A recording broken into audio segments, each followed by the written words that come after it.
I'm Sunni Brown, and this is the Unmistakable Creative Podcast, where I speak with creative entrepreneurs, artists, and other insanely interesting people to hear their stories, learn about their molding moments, tipping points, and spectacular takeoffs.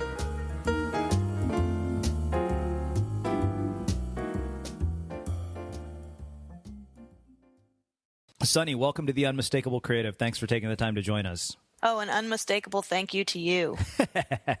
Well, so, I came across you by way of a few different things. First, I saw this TED Talk that you did on doodling, and so naturally I was very curious because, you've seen all the artwork on our site, so somehow that led me to you.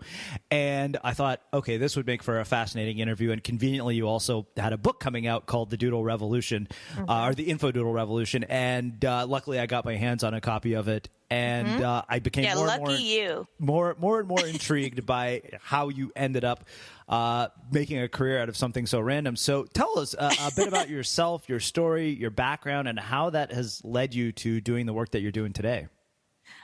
So this is the 25-minute question because, well, I'll try to keep it interesting. I don't know what the backgrounds of most of your guests are. I'm sure there's a diverse set of backgrounds. But my background began on a dirt road in East Texas in really suboptimal circumstances.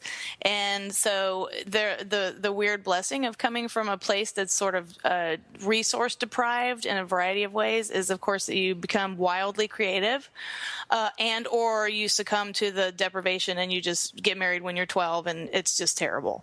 So that's like the fires that forged who I am were challenging. And I think that's important to note because I don't take complete credit for the work that I have done because I know that it was based on a lot of conditions that I was exposed to early on.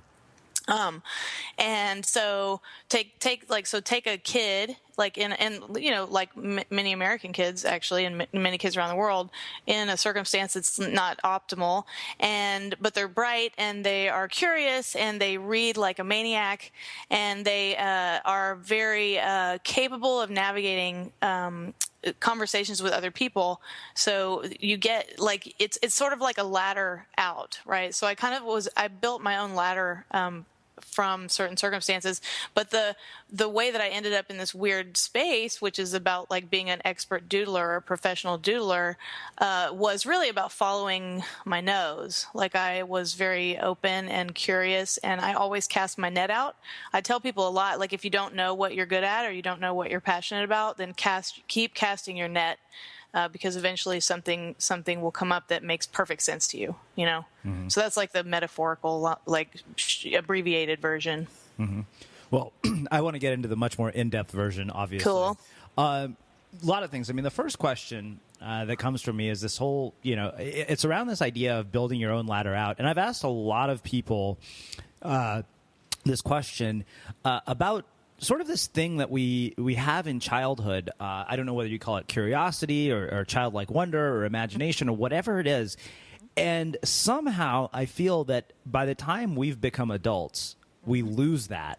That capacity to build our own ladder out of the hell we've created or the hell we're trying to escape. And I'm really curious how you get back in touch with it or what your thoughts are around that. Ooh, that's a really interesting question. There was something you said on your website actually about it was about the box of crayons or something. It was like a quote. I can't quote you because you're here, and that's just intimidating. But I wouldn't want to get your quote wrong.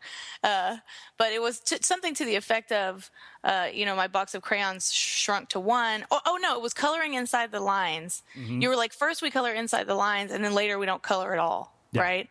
So I think that is an interesting conundrum that is faced by adults. And I do touch on a lot of that in the book because the book is about reawakening that potential, that native, what I believe is native capacity for humans. Mm-hmm. But, that's a very, I have, I don't know, about 8 different tracks I could take in response to that question. That's why I'm rambling.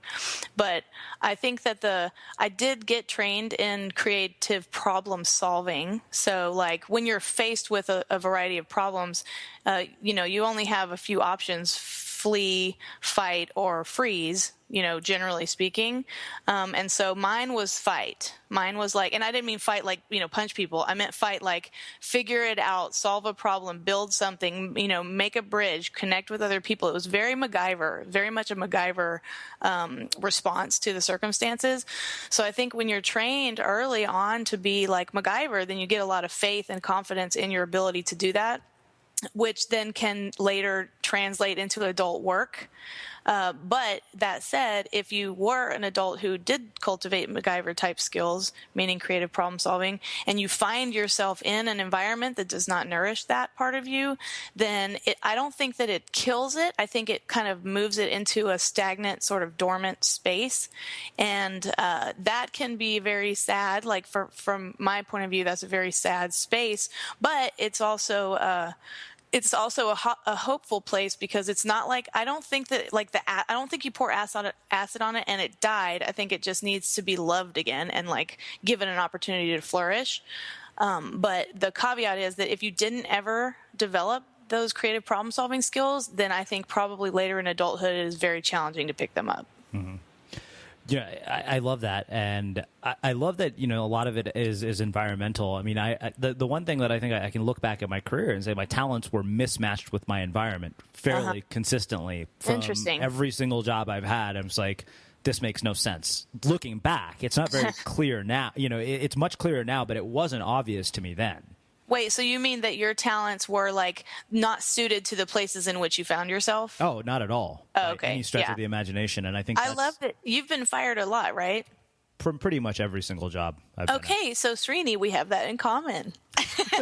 I've been fired like 11 times. Okay, so this is now I want to get into the better part of your story itself. I mean, I want to talk about your childhood and growing up, and you mentioned this sort of MacGyver-like childhood, but I want to get into a lot more depth. Okay. I mean, talk to me about, what kind of a life did you have that kind of led to, okay, I mean, you talked about being very resource deprived, but to get from there to info-doodle is quite, regardless of whatever your path is, the path has to be fairly interesting, because I like to say that you probably took the scenic route through life to get to where you're at. Completely. So let's talk about the places that you stopped along the way. Oh, okay. Yeah. So I might refer to my life as like punctuated equilibriums. Like I would like sort of meander and, get fired and then be like, oh shit, I got to do something else, or I would quit. I mean, a lot of times I quit because I was like, this is deeply unsatisfying. But I certainly have, I have like meanders coupled with like totally landing in the right place, Mm-hmm. But the reason those meanders are important, right, is because it's very akin to that casting your net out metaphor, which is when you meander, then you can find multiple doorways. And so that's what I would do. I would meander, and then I'd be like, doorway, like that one looks appealing. Go through that door, meander again, doorway. So it was very much, now looking back, when I study the creative process, it actually was like I flawlessly executed on the creative process, having no idea that that's what it was. But I mean, I could tell you some of the stops, which involve like being delivering newspapers on my bicycle, and I was terrible at that because you have to wake up at 3 a.m. So a lot of people didn't get their newspapers. And I worked also at a donut shop. This is in high school. I started working when I was 14 years old. Because I was like, I need some money. Like nobody has any money around here, so I'm going to make some money. And also it just seemed like I wanted to get skills, in apparently donut making as soon as possible. So I worked at a donut shop, and I worked at a variety of restaurants, many of which I got fired from. And I worked at if you fast forward, I mean, I've probably had 40 jobs, and I'm not even in the generation of kids that, like by now, if you're 25, you'll have like 19 jobs before, like I was doing that prior to, before it was cool. Yeah. Before I got fired before it was cool. Yeah. No, but yeah, there were like, I'm remembering them. Like I worked at a teachers union one time. I worked at the California State Bar evaluating the moral integrity of attorneys. I mean, there are not many things I have not tried, honestly, other than like fire dancing and, stuff like that. Oh, there's still time. Yeah, I know. I lament that I haven't done performance art because I think that would be really fun to do. Yeah.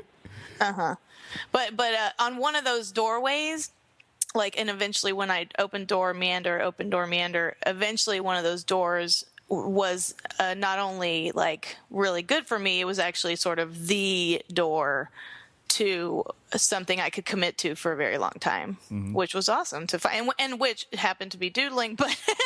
But I have doodling applied in a variety of different kind of surprising settings. So it's not just like, oh, guess what? I learned how to make scribbles. It was more about applied visual thinking, and that I can get behind and really care about. So that was the door that I found. Thank God. So a couple of questions around that. I mean, I love this because it's hilarious, but there's other things. One of the things that always intrigues me is just how much all these experiences of our lives actually influence where we've ended up today. I mean, I worked at McDonald's when I was in high school, and you were in Bryan, Texas. Well, not in Bryan, Texas. Actually, this was when we had already moved to California. Oh, okay. But it's funny because I look back at that job and it gave me a deep appreciation for what people behind food counters do, because that's a tough job. Like you go in there and you're impatient and you think, okay, these people are idiots. Anybody can do this job. You're right. And it's not so much the case. I mean, I found out, I'm like, hey, I'm a straight A student in high school and I suck at my job at McDonald's. How is that possible? I am not competent enough to work at Taco Bell. No, I mean, it was an eye-opener. I mean, but there was a sense of humility and an appreciation for people in service that came from that. So I guess the question for me is, how have all these random jobs influenced and shaped who you are and how you see the world today? Well, I think that they, to your point, I think that I do have respect and, like my stepdad worked at the same job for like 35 or 40 years and retired from that place. And, he was lucky enough to have it align with something that he cared about, which was forests and trees and so forth. But most people in the generations before us, that like to have the luxury of following your passion was not a particularly salient option. And so it's really fascinating to look at how we have that expectation now, especially now. Like now it's like hyper bliss following, where, like 10 years ago, I was not born thinking like, okay, I think I can become anything that I wildly want to be. It was more like, okay, so I can go to college, which was awesome. And then probably I can work like at a company. I mean, I didn't know I was going to be an entrepreneur by any stretch of the imagination at all. And I didn't even know, and I didn't know the conditions and the environment that we now live in would be so amenable to that kind of behavior. So, the jobs that I had basically taught me what I hated. I'd be like, you know what I mean? So I was like, okay, like I cannot live inside of a cubicle. Like I cannot survive there. Could I go to work and show up and punch in the clock? Of course I can, but like there was a part of me that would wither and die if I were to do that. And so that was helpful to know, because I didn't necessarily instinctively know that, but I learned by immersing myself in environments, as do most people. But so I thought it was really important for me to go through a variety of terrible jobs. They weren't terrible for everybody, but they were terrible for me, because that helped me understand where I thrive and where I don't thrive. It's useful information. Yeah, I definitely think so. It's interesting. I love that you called it sort of the hyper bliss following, and I want to talk about that in a bit more depth, because I think on the one hand, it's really, really cool that I get to spend a Monday afternoon talking to somebody like you and call it a job. On the other, I think it puts a lot of pressure on people who aren't necessarily in a realistic position to be able to do something like that. Absolutely, and it makes them feel inadequate. That's right. And and the funny thing is, I said, I think for a while, the mission and message of the things I've done perpetuated that, but there's reality, I mean, I remember even in my closing talk at our event, I said, here's what you guys have to realize is that when you go back, you're going to face real life, which means, bills to pay, kids to feed, and houses to clean. And I'm really curious to hear, as somebody who is sitting outside of that, I mean, what are your thoughts on this sense of us, making people feel inadequate with this sort of hyper bliss following, everybody should live the 4-hour work week culture that we've actually perpetuated via the internet? Yes. Yeah, exactly. See, that's a really important question, because I think what people have lost, including me, at certain times in this journey, is perspective. Mm-hmm. You know, it's like it's very easy to get seduced by the idea of the 4-hour work week, which incidentally, it has nothing to do with working 4 hours. Like, I mean, you know what I mean? It's like, what? Good marketing plan on that one, but I think that the expectation is, which it's seriously, it's also very Silicon Valley and American centric. Like, if you go to other countries, that is not the prevailing view of the day. Like, oh, what is your highest artistic aspiration? Like, put that on the internet and make your life come true. It's like, that is not even, I mean, it's sort of, it's a little bit Western. It's a little embarrassing when you go to other places and talk to normal people. So like, just so, you know what I mean? So there's a perspective, like, I don't know, 85% of the world is not doing that, or thinking like that, or feeling inadequate because they're not doing that. You know what I mean? That is like, just the question alone is interesting because of the context from which you and I are in. But also I think that there's some gratitude that would probably be helpful, meaning that if you, like, my brother has a job, he can't stand his job. I really hope they don't listen to this podcast, but he doesn't, it's not a satisfying job for him. He has a creative, very deeply creative part of him. He has been an entrepreneur in his past life, and he goes every day. He has 2 kids, you know, they're 5 and 7, and there are choices there are sacrifices that he makes and choices that he makes because of the reality that he lives in, you know. And so I don't run around and call my brother up and be like, "Yo, Entrepreneur Magazine's interviewing me today." Like, I don't, you know, it's not like I'm hiding stuff, but it's just like I have a lot of respect for what he does as well. Mm-hmm. And so I just think that there's some. You can simultaneously be thrilled and appreciative of the opportunities that the internet affords us and that a global economy affords us, while recognizing the sort of solidity and stability that people provide who aren't taking a shitload of risks and pursuing their, you know, Ken Robinson intersections of joy and bliss. You know, like there's room for all of those points of view.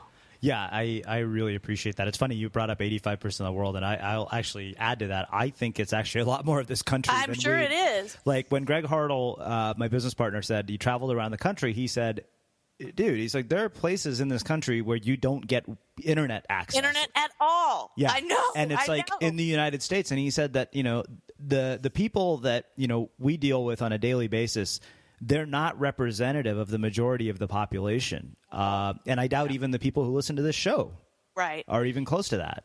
Yeah, see, and that's the thing is, like, I feel like it's very sexy. It's kind of like saying, it's like the way normal people probably feel about celebrities. You know what I mean? You're like, oh, that looks so incredible. I wish I could have that lifestyle, and God, the freedom and all that stuff.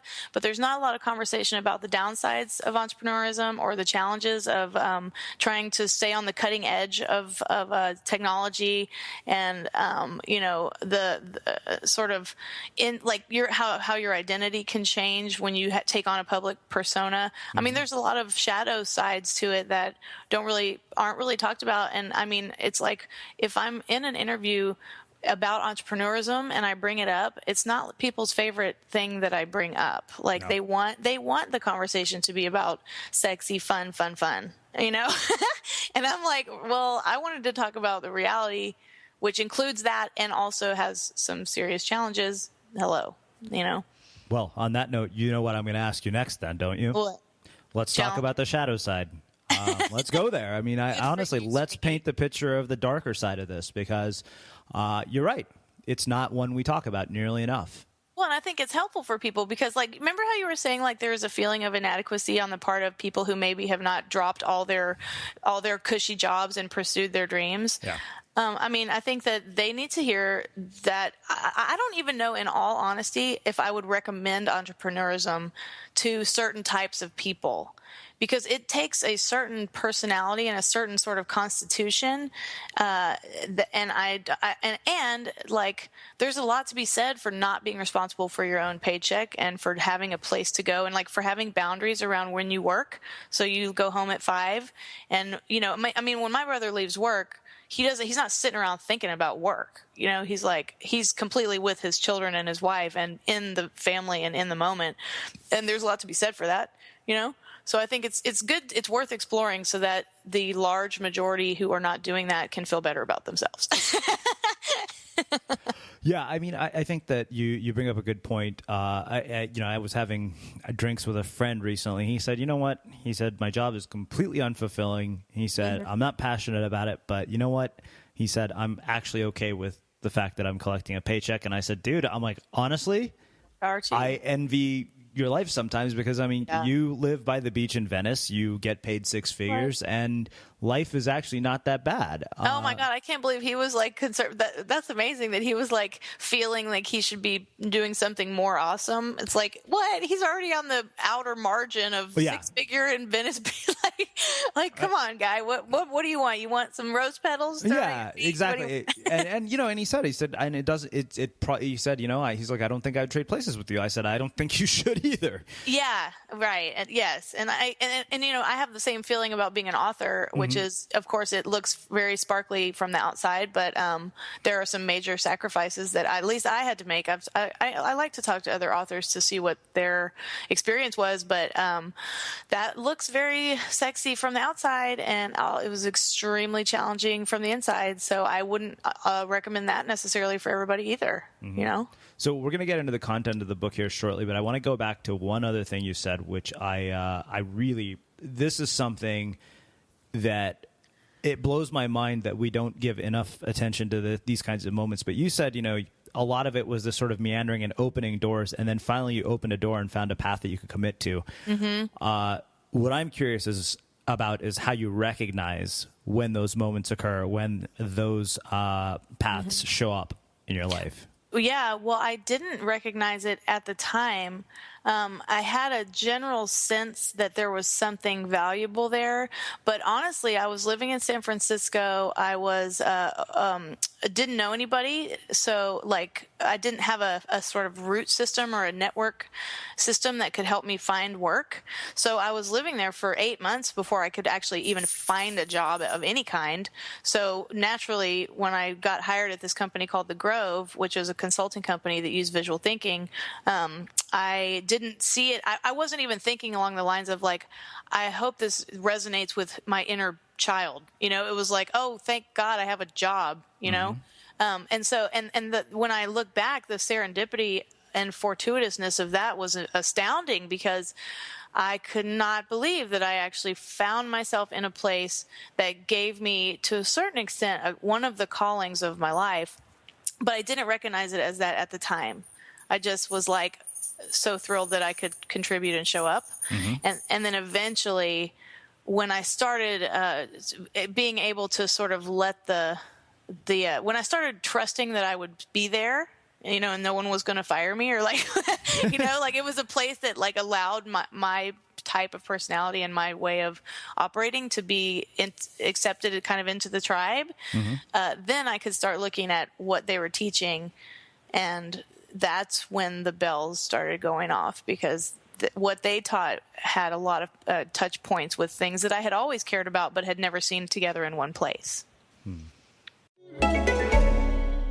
What would you do if you had to figure out how to photograph something in deep space that nobody knows is really there? This question and more get answered on Teamistry, the new podcast from Atlassian. Hosted by filmmaker Gabriella Cowperthwaite, Teamistry looks past the front page headlines and into the untold stories of teams behind groundbreaking moments. Each episode examines how the extraordinary chemistry of these teams made the impossible possible. Download Teamistry for free wherever you listen to podcasts and learn more at Atlassian.com/Teamistry.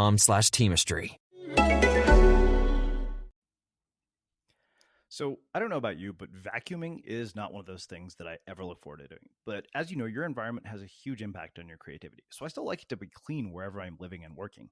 But now it doesn't have to be something that you deal with. If you're like me and you grew up in the 80s, you probably fantasized about the day when cleaning your house would be like it was for the Jetsons, meaning you don't have to lift a finger. Well, the good news is that we're already kind of living in that future. And the easiest way to make sure your floors are clean every day is with the iRobot Roomba Robot Vacuum. It cleans up after itself. The Clean Base automatic dirt disposal takes convenience to a new level, automatically empties its own bin into an allergen lock bag that holds 60 days of debris and traps 99% of pollen, mold, and dust mites, so you can forget about vacuuming for months at a time. Let the Roomba clean for you instead. It learns your home, finds dirt, and empties itself on its own. It's got powerful cleaning performance made effortless. Remember, if it's not from iRobot, it's not a Roomba. To learn more, go to irobot.com/unmistakable. So I know that's very vague. We can break that down later. We'll definitely break it down. But there's one other thing you said in there that I want to go into is that moment of recognizing that, hey, I'm not going to be fired. I'm actually here to be able to do this thing, which it looks like my life's calling is about to happen. Mm-hmm. That, I mean, to me, that seems like a leap of faith almost with the track record that you've had, because I know that it's funny, and I'm not saying that as an insult. I'm saying personally, like if I went into a situation, I'd be literally thinking, okay, I've probably got about 60 days. I better, abuse the privileges of working here while I can. I should get as much free stationery as I can. Make as many long-distance phone calls as possible. Yeah, exactly. So making that leap of faith, I'm very curious, what did that look like and what brought it about? And, for people who may find themselves in a situation where they're having trouble either maintaining, faith in the potential of a calling, or, that maybe they don't have one at all, which is even more disturbing. It is disturbing for people because, like, to your point, people feel like they're supposed to have one. Like in this day and age, the gold standard is, what is I wish I knew that book by Ken Robinson that has the flame on. It's called The Element.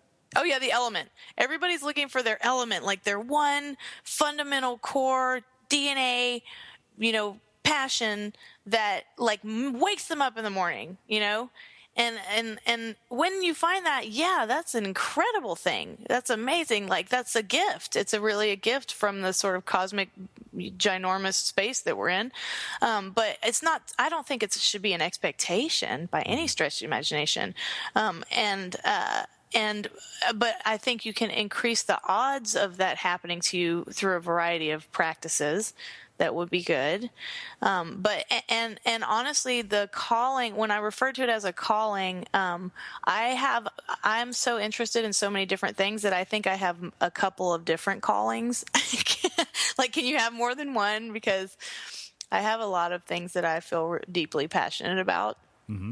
And so that may be also hopeful for people in the sense that it's not like, it's kind of like saying there's not one soulmate for people. There's actually a host of different people who could be a perfectly suitable partner if you give yourself the chance to intersect with enough of them, Yeah. So if you're at a job that is not showing you something you're passionate about, there's other jobs that will. It's not like it's the end of the road. It just means you might need to make a lateral move or a vertical move, So speaking of which, I think that makes a perfect setup to ask you. You mentioned a variety of practices that would increase your odds. Let's talk about what those might be for people. Oh, increase your odds to find something your element. Yeah. So in my experience, a closed-mindedness is not going to be helpful. So if it's just not, it's not good I understand it because learning makes your world more complicated, but it's not really going to be a good trait to keep, particularly in today's world where you can have access to any kind of information imaginable assuming you have access to the internet. So open-mindedness is a big deal. And by that also, I mean a sort of a receptivity to diversity, Mm-hmm. Like that in retrospect, that characteristic that I had turned out to be very valuable in terms of me finding my path. Also, other people are resources. So I am an introvert. And people do not believe this, but it is unequivocally true. I am completely and totally an introvert. I get a lot of energy from solitude, and it is the place where I go to restore everything that I need to restore. But other people are essential to finding something that resonates for your life. Like if you imagine the world as like an interconnected web of incredible energy. If you stay at one little intersection, like one little node in the network, you don't even have access to possibilities because you're not connecting to that vast network of people that do. So, even if your instinct is to shy away from other people or to avoid them altogether, that's probably not going to serve you in terms of finding something you're passionate about, So think of other people as resources. And then also risk taking. Like, I understand that it's not easy to take risks because there's a host of reasons why taking risks is a terrible idea. But you can't really find something that lights you up without taking some risks. I mean, if you're one of the few lucky people who happens to be maybe born into a family of actors, so you're like, you know what I mean? So you're like, great, like that's my passion, and luckily my parents are actors, then God bless you, But if your dad's an accountant and your mom's a teacher and your dream is to be an actor, then you're going to have to take some risks. I mean, that's just part of the deal. So there's a level of comfort that needs to be cultivated with respect to risk taking. That's probably going to help you also. Yeah, I'd completely agree with that. I mean, I think that's probably one of those fundamental things that it's weird. I was thinking about this yesterday. I said the thing that people I think fear often is when they start, they might not be that good. And I'm kind of like, it's not a might. It's pretty much a guarantee that you won't be that good. And if you thought you would be, what the hell? Yeah, and the thing is that this is the question. The reason I brought this up is it's a question that always comes up for me. With me from a lot of people is how do you start? Yeah, and I think what they're really asking is how do I guarantee that it's not going to suck? Because what it is fear that's keeping them from starting. And that's why I've never understood this inability to start. And I realized, I said, you know what? The difference between you is that, and people who did start, is people who did start knew it was going to suck, but they started anyways, and they just worked on making it better. Well, right, and also, I mean, my heart kind of goes out to people that that are non-starters because they're afraid, because that's a real tough position to be in, and I think it sort of relates to confidence and a feeling of self-worth on some level. So it's kind of like if you feel like if you have never been rewarded in your life for taking a risk when you in your young developmental life for taking a risk, then you're probably not going to. And or if there was no one to sort of encourage you, meaning that if you fall off your bicycle, there's a person there to dust you off and say, like, nice work, try it again, then that's also an experience that some people don't have. And that can be a sizable obstacle to taking a risk, because for some people there's no light at the end of the tunnel. You know what I mean? And then there's also, of course, perfectionists who have this idea that the first thing you make is going to be great. And I'm chuckling because I completely understand that point of view, because I'm right now seeking to start a different venture, and I'm having to remember beginner's mind, like that place where you're like, I know nothing, I need to know nothing, I just need to take a step. And it's not a comfortable place to be. For some people it's fun, like maybe for you that's really fun because you're like, what's going to happen? Like, oh, it's the discovery, But it's understandable to me that a lot of people are non-starters, because people think it reflects on them personally if the first thing they make is not awesome. Yeah. And if you can separate that from who you are, like what you create is not an indicator of who you are, then that is a helpful sort of psychological divide. But it's not an easy one for some people. Well, I think that makes a perfect setup to talk about my absolute aversion to trying to do these info-doodles. Oh, no, you don't have an aversion. I can't believe you read the whole book and you still have one. No, so I'll tell you. Let's actually, what I want to do is get into the process of this, and then I'll talk to you about some of my own challenges with it, because I think it would make for a useful case study. Right. But let's talk about the info-doodling process and kind of what it is and everything, because I know you gave this amazing TED talk about it, which I got to see, and that's kind of how I found you. But for our listeners who are not really familiar with this entire concept, bring us up to speed. Oh, sure. Doodling, doodling is a universal behavior. It's throughout, as far as we can tell, it's throughout time and across cultures and spans age groups and economic status and everything. It's amazing. It's one of the few, truly universal acts of expression. So I coined this term info-doodling. Let me first define doodling. I did it in the TED Talk too, the definition, which is to make spontaneous marks with your mind and body in order to help yourself think, right? To like support your thinking process. That appears to be why people doodle. So then I coined a term called info-doodling, which is a more sophisticated level of doodling that involves integrating shapes and pictures and words into visual displays so that you can understand the world around you, that you can understand systems that you're in and processes that you go through, and like you can create maps of what I call the knowledge universe, and it allows you to reflect things back to you so that you have a better grasp of them. I mean, it's a hugely powerful tool that's sort of underestimated because it has the word doodle in it, but that's totally part of the package, so it doesn't matter. Mm-hmm. All right, so I love that. Absolutely genius explanation. What I'm really curious about is sort of the how-to of it, which I want to spend a little bit of time on, because I think, part of the reason is I selfishly wanted to interview you because I wanted to overcome my challenges with this. I want you to. Because I thought, I was like, if I learned how to do this, God, it would be so useful. Yeah. Yes. And if I learned how to do it well. Let's just, for the sake of context, the thing that I've been trying to do is going back and listening to my interviews and creating my info-doodles for them. But where I run into challenges is organizing information in a way that is actually useful to me. And also, I mean, I'm so slow. It takes forever. And, I'm like, okay, I have to go back. It's such a struggle for me. And I'd imagine that's what most people, and I love that you made a very clear distinction about the fact that this is not about artistic talent. Yes. Which I think is great. But talk me through the process of getting somebody to actually use this. Of getting a person who's completely new to it? Yeah, I mean, or even me, who's running into all these challenges with it. Yeah, I mean, first thing I suggest is, and I'm going to take a certain form of info-doodling, which is off air, meaning that you're not tagging it to something happening in the moment, right? Mm-hmm. Like you're not like in a meeting and you're trying to write down and draw everything your boss is saying or whatever. Mm-hmm. So, but first thing is to have a subject matter or a topic that you need to see, right? That it has enough. This is for an exercise for you personally, but that it has enough complexity that holding it in your mind's eye is too challenging because it's too rich.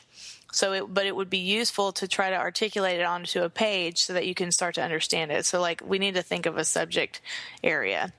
It could be like how to become an entrepreneur or like how to develop a business model. Like it could be something related to that if you care about that. But it could also be like, somebody help me understand the global arms race. I mean, it could be anything. Like it's just but you have to care about it enough to want to see it. Mm-hmm.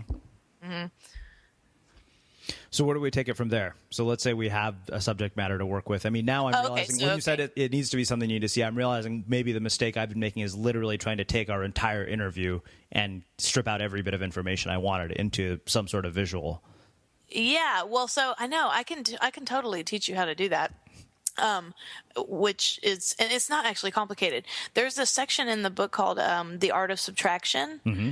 And that will, for the interviews, if you were to go back and sort of scan them for relevant points, that's what I would teach you how to do, is how to subtract all the extraneous, excess and just flag the meat and then display it. And maybe where you're getting stuck is, I think I heard this in your question, you might be getting stuck in having an expectation that your 1.0 version of it is going to have any coherent structure. Yeah, actually, you're right. Yeah, so that don't even expect it. Remember we were talking earlier about like failing, you know what I mean? Like let that go. Yeah. Don't even worry about it. The first 1.0 version of it, all you have to do, like imagine that whatever the subject you're thinking of, imagine that each little bit of information is like a dot. Mm-hmm. Right? And so then you're like, oh, here's 10 in this like field of 100 dots. there's 11 of them that are the most powerful or most significant. So all I want you to do is take those dots and throw them down on the table in front of you. Mm-hmm. That's 1.0. Where you're like, oh, all these other dots, they're interesting, but they're not really where I want to focus my attention, or they're not really related to the problem that I'm trying to solve right now. So I'm just going to move those dots out of the way, and I'm going to pull out these dots, and I'm going to put them on my page. That is your first thing to do. Because a structure, designing an infographic is ultimately that takes training. It's kind of like saying, I want to be an improv expert. I want to be on Saturday Night Live, right? Right? Yeah. And I'm just going to take a week of improv at Second City, and I'm going to go audition for Saturday Night Live. It's you got to just have patience with your process. So the first process is just getting the dots on the page, mm-hmm. and not even caring how they relate to each other, what they look, nothing. Just pull them out. Mm-hmm. And then you draw and this is the beautiful part about this work. And it's one that is invisible to outsiders, so they don't recognize it, but it's the most powerful piece, which is the process of crafting it. So once you have your dots, you start moving them around. And this is metaphors for drawing, right? Mm-hmm. Or using index cards to rearrange information, or sticky notes to rearrange information. But the very conversation that you have with yourself when you are rearranging the dots is the very thing that will make that information meaningful to you, because that's the reflective process. That's the investigation. That's the discovery. And that's why it doesn't matter if it's pretty, because pretty has nothing to do with the substance of the topic, and eventually you can make it pretty. I have no doubt that you can, or you can give it to someone who can, it doesn't matter.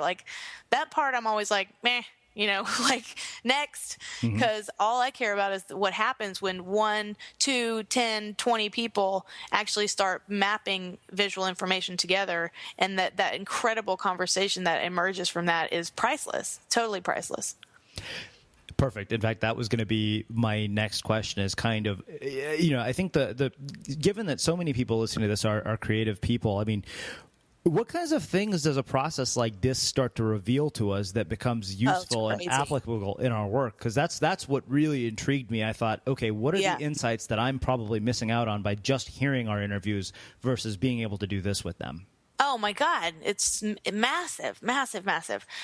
Because here's the crazy thing about humans is that we have this remarkable brain that tells stories. And so we navigate through the world based on these stories that we have in our minds that sort of drive behavior.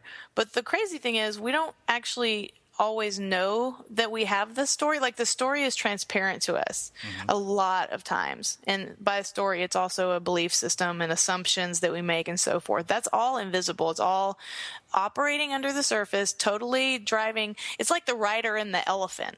Do you know this metaphor? Mm-mm.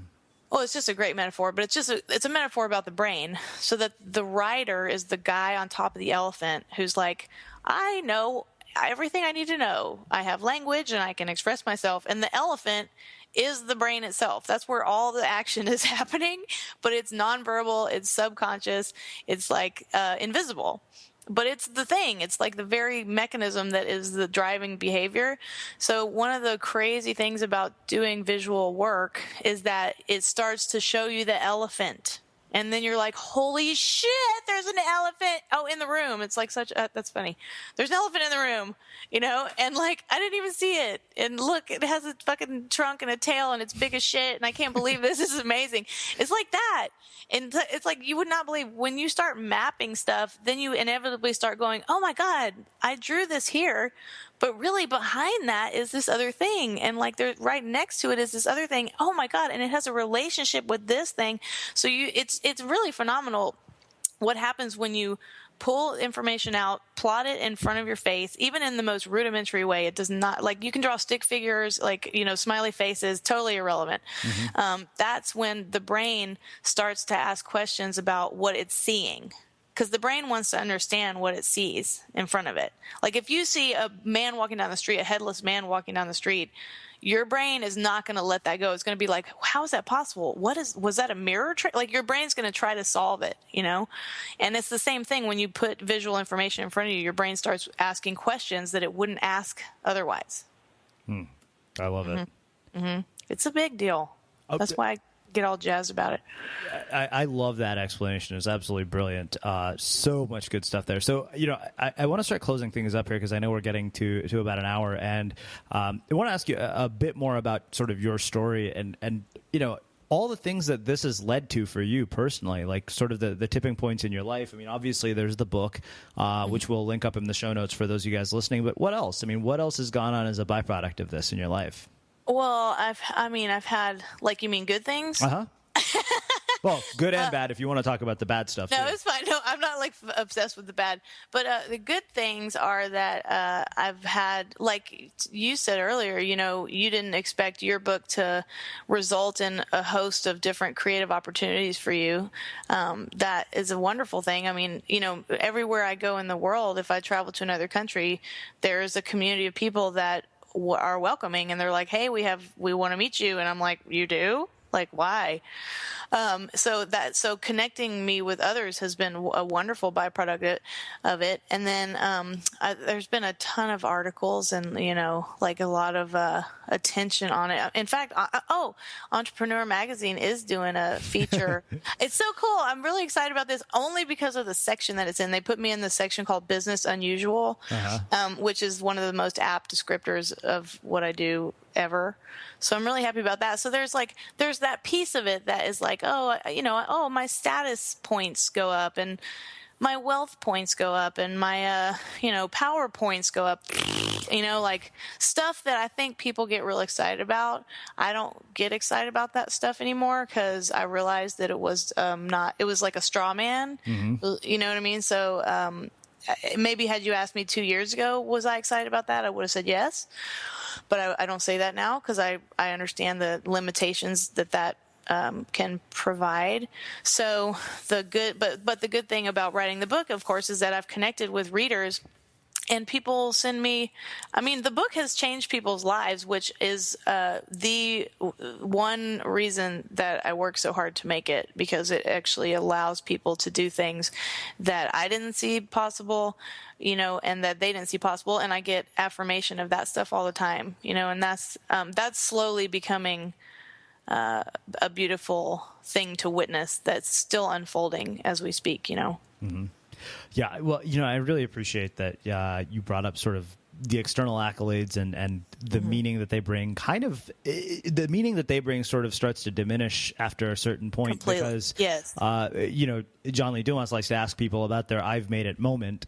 And I told him, I said, weird question. I said, you know what? When he asked me, I said, and I've shared this before on the air. I said, you know what? I don't think there is one. I think it's made up. It's a made up idea by people who think they haven't made it. Well, that's exactly right, and it looks that way from the outside. Like, think about when Halle Berry won her Oscar. I don't know if you remember this, but it was like she was shaking. She was obviously overcome with emotion, and she was.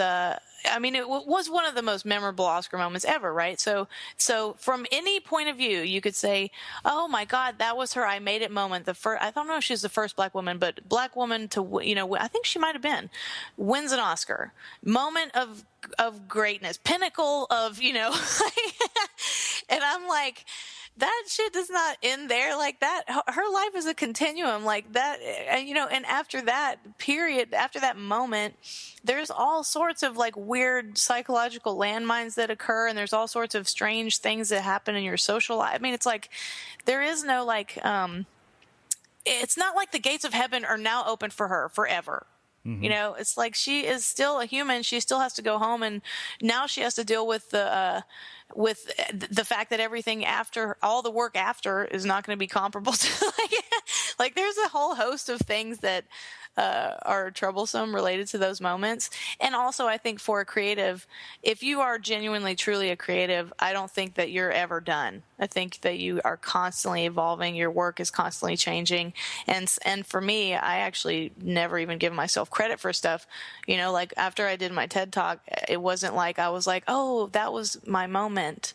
You know, it was more like, okay, now what do I do now? Because I have work to do. I mean, I hardly even noticed that happened in the sense of me feeling like I completed something. Mm-hmm. Not even close. No. Yeah, I think you brought up a great point in that, you know, you always have work to do. I don't think there's a day where you wake up and you're done. It just doesn't happen. No, I mean, I don't even know what that would be like. It would be strange. It would be very boring. You'd be like, oh, I'm dead now. Yeah. More or less. I died. So, well, Sunny, I want to ask you, in closing, something that I've asked a lot of people. Our show is called The Unmistakable Creative, and, we live in probably what is one of the most ruthless environments for getting attention that has ever existed. So, what is it in your mind that makes something or someone unmistakable? What I look for in other creatives is longevity. I admire people who have a lifetime of creative capacity and execution and maintain a level of humility and perspective throughout that process. That's I admire that the most. It's actually pretty rare. So if I were to find that in the world, and when I do find that in the world, for me it's unmistakable because it's like a diamond in the rough. Mm-hmm. I love that you brought up longevity. I think it's actually a very fitting end to our conversation because in the world we live in today, it's really easy to start. Mm-hmm. Yes. Not so easy to stick with it. That's right. Maintenance and sustainability it can be very elusive, particularly after you've been in the game for a long time. Mm-hmm. Mm-hmm. So I admire it if I find it. Well, this has been really, really awesome, as I expected it would be. And I can't thank you enough for taking the time to join us and share some of your insights with our listeners here at The Unmistakable Creative. My pleasure. Your questions are awesome. Thanks. Mm-hmm. And for those of you guys listening, we'll wrap the show with that. You've been listening to the Unmistakable Creative Podcast. Visit our website at unmistakablecreative.com and get access to over 400 interviews in our archives.